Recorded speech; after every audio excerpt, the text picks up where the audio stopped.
Bonjour à tous, je suis très heureuse de vous retrouver. Je suis Sophie Chevelu, coach PNL.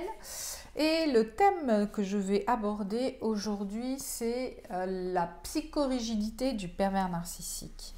Si vous avez côtoyé des pervers narcissiques, ils sont tous psychorigides sur plein de thèmes dont je vais discuter et expliquer. Donc, en fait, le pervers narcissique, il est psychorigide parce qu'il est absolument incapable de se remettre en question. Il a la certitude d'être dans la vérité, il connaît tout sur tout, il a raison, c'est pas la peine d'essayer de le contredire parce que vous aurez tort, quoi qu'il arrive. Donc, il est psychorigide même dans sa façon de dominer. Tout est calculé, tout est manipulé, tout est stratégie. C'est cette rigidité-là sur laquelle il s'appuie et il ne démord pas de sa stratégie. Il l'a fait comme ça, puis il ne l'a fait pas autrement. Il n'y a pas de demi-mesure. C'est un psychorigide dans l'âme, dans son être, autant dans sa tête que dans ses actions.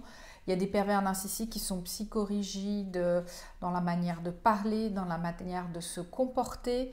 Dans plein de domaines de vie, en fait, il est partout, tout simplement.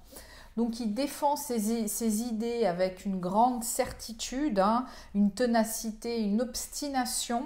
Il ne va pas vous écouter, puisque c'est lui qui a raison et les autres ont tort. Il va même être rabaissant, dénigrant, parce que comment vous pouvez penser autrement, puisque c'est lui qui a raison, quoi. Il va vous prendre de haut, il va être hautain, il peut être vraiment ignoble, parce qu'il est convaincu que c'est lui qui a raison et que c'est comme ça il va camper sur ses positions, enfin voilà, il va vous dénigrer à tout point de vue.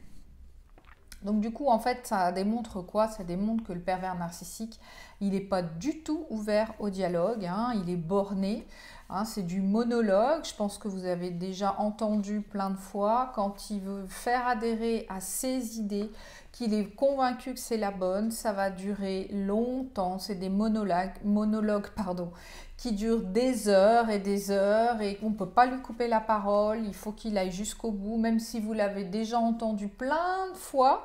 Eh ben, il faut l'écouter et écouter encore et encore et encore. Et ça dure des heures. Donc, il va jusqu'à imposer ses idées, c'est-à-dire par la force, par la persuasion, la répétition, le bourrage de crâne. Il vous a à l'usure pour que absolument il arrive à ce que vous adhériez à ses idées, parce qu'il est convaincu que c'est les bonnes et comme il a réussi à vous manger, à vous effacer, vous finissez par vous dire il a peut-être raison, peut-être que c'est comme ça, peut-être que à force, de semer le doute, de donner une idée, d'imposer, il arrive à vous faire adhérer à une idée. Je sais pas, je vais vous donner un truc vraiment anodin, on va dire. Il va vous dire, par exemple, t'as vu le voisin, il est bizarre, machin. Vous, jusqu'à présent, vous n'avez jamais rien vu d'anormal. Et puis, il va le dire une fois, deux fois, trois fois. À la quatrième fois, vous allez commencer à regarder ce que le voisin il fait. Voilà ce pouvoir de persuasion qu'il a. Et puis vous allez vous dire, ah ouais, il a peut-être raison. Puis vous allez commencer à épier. Puis comme vous avez un préjugé, c'est-à-dire que peut-être qu'il a un problème, ce fameux voisin, et du coup, vous allez épier tous ses faits et gestes pour jusqu'à donner raison au pervers narcissique et à vous-même. Et du coup, voilà, il aura réussi à rentrer dans votre tête et vous croirez qu'effectivement, le voisin a un problème. Et il fait ça sur tout, sur votre famille, sur le travail, sur vos amis, sur tout, absolument tout, parce qu'il veut être dans la vérité, il se méfie de tout le monde. Donc, vous devez vous méfier de tout le monde et c'est comme ça qu'il vous isole aussi. En plus, ce qui est assez incroyable, c'est que même si le pervers narcissique va expérimenter, va faire l'expérience et qu'il va se rendre compte que sa certitude n'en était pas une, que la vie lui a prouvé le contraire, ce qui est dommage, c'est que il va absolument pas se remettre en question en se disant mon expérience me sert. Et voilà, comme on dit, je me suis fait brûler une fois, je ne me ferai pas brûler deux fois. Chez lui, ça ne marche pas. Non, lui, ça ne marche pas parce qu'il ne se remet pas en question. Donc, il est incapable de faire une introspection. Il n'apprend donc pas de ses expériences, pas du tout. Il est tout le temps dans l'action. il n'est pas du tout dans la profondeur, dans s'écouter à l'intérieur, dans l'introspection. Il est que dans la performance, l'action. Et tant qu'il est là-dedans, dans le but de détruire l'autre, hein, bien évidemment, d'avoir l'emprise, de manipuler et tout, tant qu'il est dans cette stratégie de domination et qu'il n'a pas eu, du coup, il ne fait pas attention à tout ce qui se passe. Une fois qu'il a eu cette domination, ces expériences peuvent éventuellement lui servir à quelque chose. Sinon, pas du tout. Il y a aussi autre chose qui est assez marrant, c'est que, enfin marrant si on veut, hein, mais très souvent j'entends, et moi-même je l'ai dit, que en tant que victime de pervers narcissiques, on pense tous qu'ils sont intelligents, brillants, tout ça. Alors on le pense pourquoi? Parce qu'ils peuvent avoir un statut social, parce qu'ils peuvent avoir des diplômes, parce qu'ils peuvent avoir une réussite, quelle qu'elle soit, sociale, financière, humaine. Et puis du coup, et eux en fait, ils mettent beaucoup ça en avant. Ils sont tout le temps en train de se vanter, t'as vu, j'ai pu faire ci, t'as vu, j'ai pu faire ça. Donc on se dit, bah oui, c'est vrai, il est intelligent, il est brillant, et on le croit, mais mon Dieu, qu'on le croit, puis on le met sur un piédestal. Alors qu'en fait, ils sont pas tant intelligents que ça, parce que quand on les connaît bien, comme sa psychorigidité ne l'ouvre pas au monde, ne l'ouvre pas même dans ses stratégies, c'est-à-dire qu'il reproduit les stratégies toujours exactement de la même manière. Donc si vous avez vécu assez longtemps avec un pervers narcissique, vous verrez son cheminement, son mode d'action, comment il opère. C'est facilement repérable parce qu'il opère toujours de la même manière.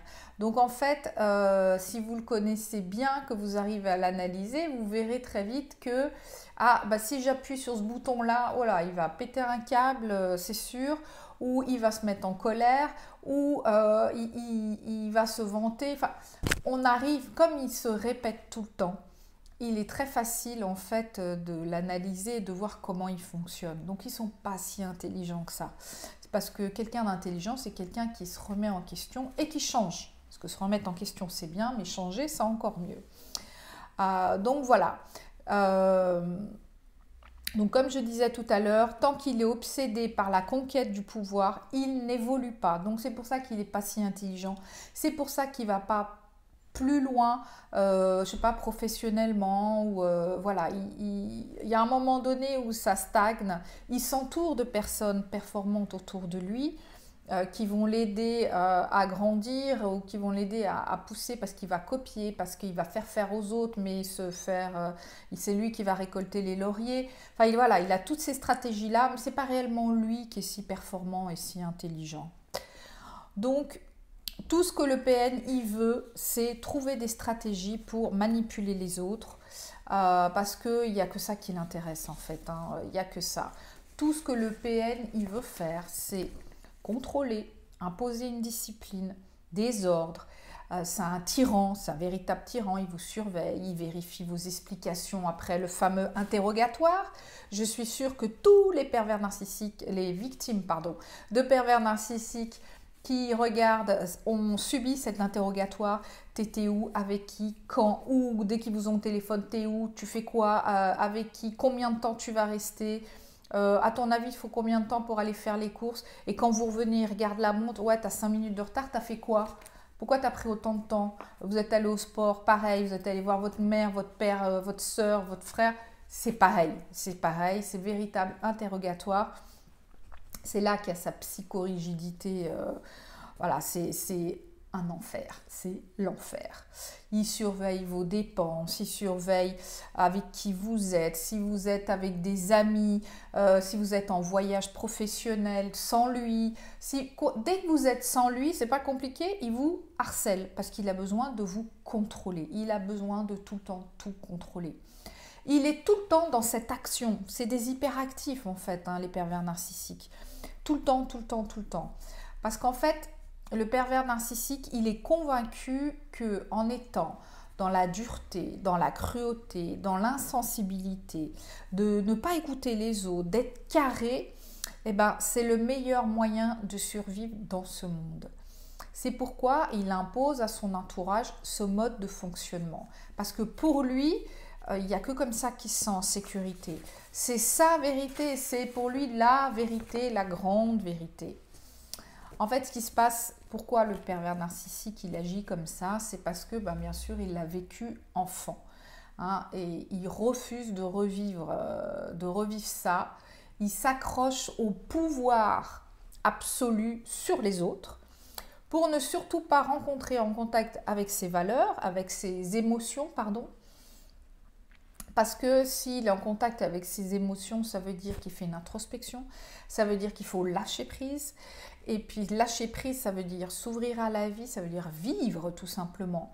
Et ça, il refuse, ça le fait flipper, ça lui fait une peur, mais une peur de mort, quoi. Pour lui, c'est pas possible, quoi. Il peut pas être là-dedans parce que justement, depuis qu'il est enfant, il répète toujours ce même schéma parce que c'est grâce à ça qu'il peut survivre. Donc, il est toujours dans ce même scénario d'enfance, depuis l'enfance, pardon. C'est-à-dire séduction, attraction, s'approprier sa proie, l'emprise, l'exploitation et la destruction de l'autre. Donc, pour conclure, la seule chose qui a changé, c'est qu'il a transformé l'enfant maltraité en adulte maltraitant. Vous voyez, c'est terrible, mais c'est vraiment ça en fait. C'est tout ce qu'il a appris ne lui a pas servi de leçon, pas du tout. Il s'est dit c'est comme ça qu'il faut faire dans la vie pour survivre.